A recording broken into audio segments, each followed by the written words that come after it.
구독자 여러분 반갑습니다. 현장 출동 방 기자입니다. 오늘은 현장이 아닌 사무실에서 여러분들을 찾아뵙게 되었는데요. 오늘의 주제는 좋은 방을 내가 찾은 후에 계약을 진행할 때 주의해야 할 것 3가지에 대해서 설명을 드리기 위해 찾아왔습니다. 사실 부동산에 대해서 따로 공부를 하시거나 아니면은 실질적으로 거래를 해보지 않으신 경우에 굉장히 많은 궁금증과 두려움 이런 것들이 있을 거라고 생각이 드는데요. 저도 처음에 자취를 시작할 때 부동산에 들어가서 굉장히 많은 긴장을 했었던 기억이 납니다. 그렇다면 내가 부동산을 찾아가서 좋은 방을 발견한 후 계약을 진행할 때 주의해야 할 것 3가지에 대해서 쉽게 설명해 드리도록 하겠습니다.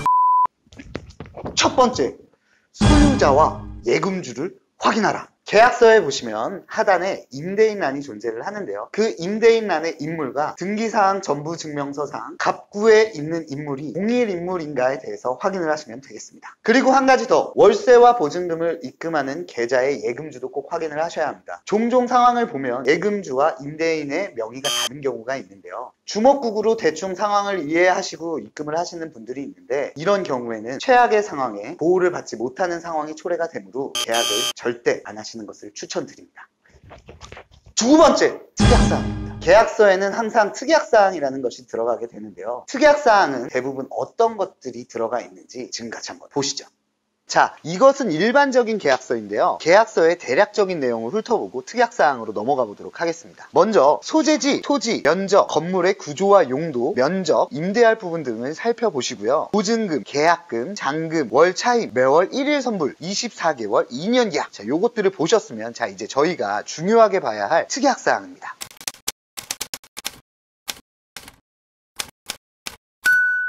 1번을 보시게 되면 현재의 시설과 등기사항 전부증명서 상태의 계약이고, 계약서 확인설명서, 등기사항 전부증명서, 공제증서 내부를 교부하게 됩니다.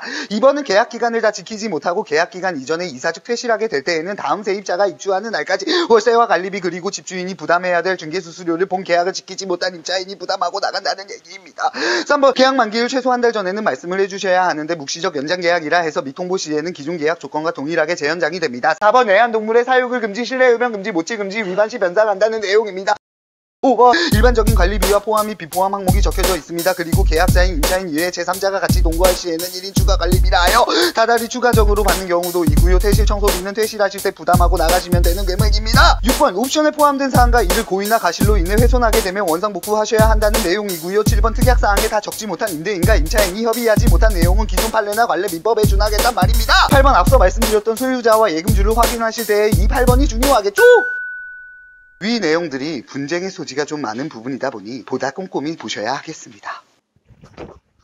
세 번째, 권리분석입니다. 이것은 무엇이냐? 내가 커다란 보증금을 임대인에게 맡겼는데 임대인이 망하거나 혹은 그 건물이 경매로 넘어갔을 때 과연 내 보증금을 안전하게 돌려받을 수 있는지에 대한 그 권리를 분석하는 건데요. 복잡할 수 있는 내용이니 쉽게 설명을 해드리도록 하겠습니다. 자, 그러면 제가 한번 가정을 해보겠습니다.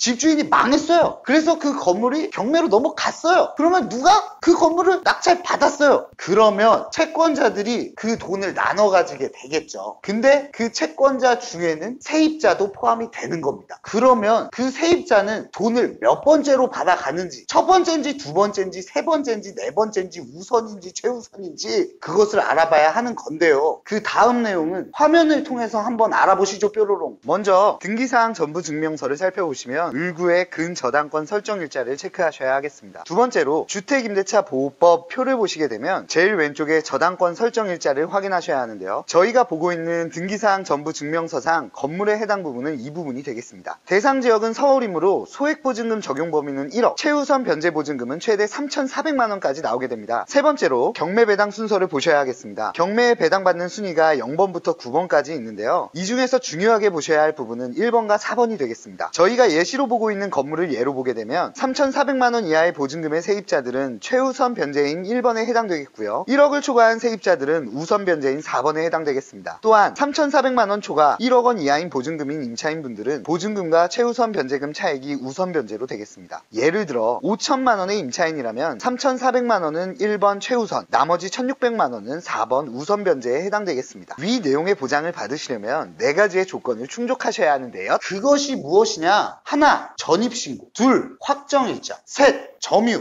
넷, 계약서입니다. 이 4가지를 충족하시면 계약력을 갖추시게 되는 겁니다. 자, 오늘은 방을 계약할 시에 주의해야 할 점 3가지에 대해서 알아봤는데요. 만약에 이 내용이 이해가 안 되시는 부분이 있거나 혹은 좀 더 궁금한 점이 있으신 분들은 요 상단의 전화번호 2219-1687번으로 연락 주시면 됩니다. 좋아요와 댓글 꼭 좀 부탁드리고요. 다음 편에는 좀 더 구미가 당기고 현장에서 뜨거운 그런 컨텐츠로 찾아뵙도록 하겠습니다. 방 기자였습니다. 감사합니다.